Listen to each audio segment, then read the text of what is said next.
Hello, કેમ છો દોસ્તો? સ્વાગત છે તમારું મારા યુટ્યુબ ચેનલ પર. આજે હું રવા નારિયેળની બરફી બનાવવાની છું. આ બહુ સરસ લાગે છે મીઠાઈ. તમે ગમે તે તહેવારમાં બનાવી શકો છો.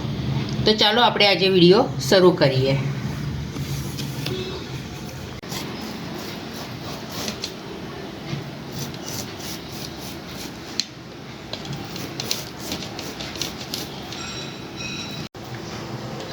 મેં કઢાઈ મૂકી દીધી છે ગેસ પર. કઢાઈ આપણી ગરમ થઈ ગઈ છે. હવે હું આમાં 4 ચમચી જેટલું ઘી નાખીશ. હવે ઘી ગરમ થાય એટલે આપણે રવો નાખીશું. હવે ઘી ગરમ થઈ ગયું છે. મેં પોણો કપ જેટલો ઝીણો રવો લીધો છે. તમે જાડો રવો પણ લઈ શકો છો. જો ઝીણો રવો ના હોય તો ખાલી જાડા રવાને મિક્સરમાં ક્રશ કરી લેવાનો. તો મેં પોણો કપ ઝીણો રવો લીધો છે. હવે આપણે ઘીમાં નાખી દઈશું. ગેસ ધીમો રાખવાનો છે. લગભગ 4 થી 5 મિનિટ આને શેકવાનો છે.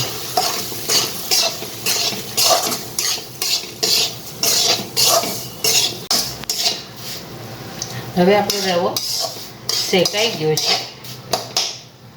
હવે આપણે આમાં અડધો કપ છીણેલું કોપરું નાખીશું. તમે બજારમાં તૈયાર મળે છે કોપરાનો પાવડર, એ પણ તમે નાખી શકો છો. મેં છીણેલું નાખ્યું છે. હવે આને આપણે હજી 2 મિનિટ માટે સાતળી લઈશું.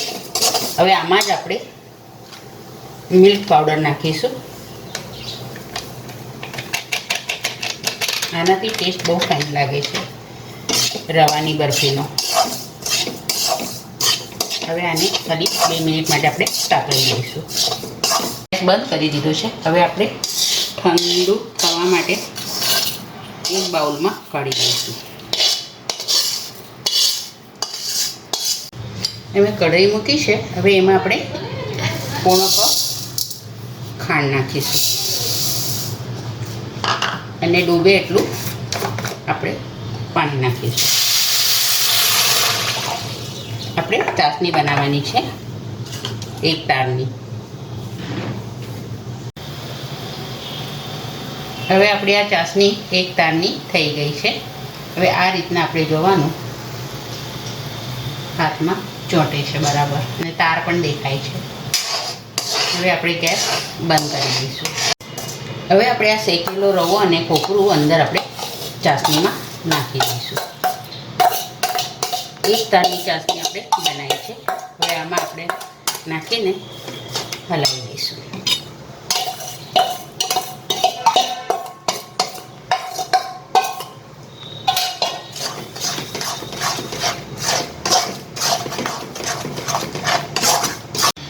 હવે મેં એક થાળીને ગ્રીસ કરીને રાખી હતી. હવે આપણે આમાં રવાની બરફી થાળીમાં આપણે નાખી દઈશું.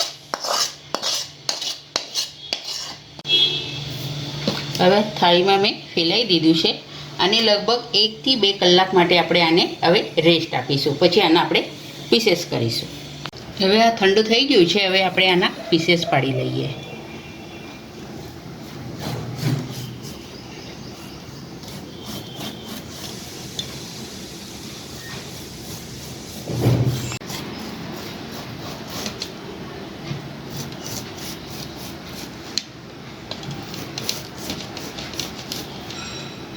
તૈયાર છે રવા નારિયેળની બરફી.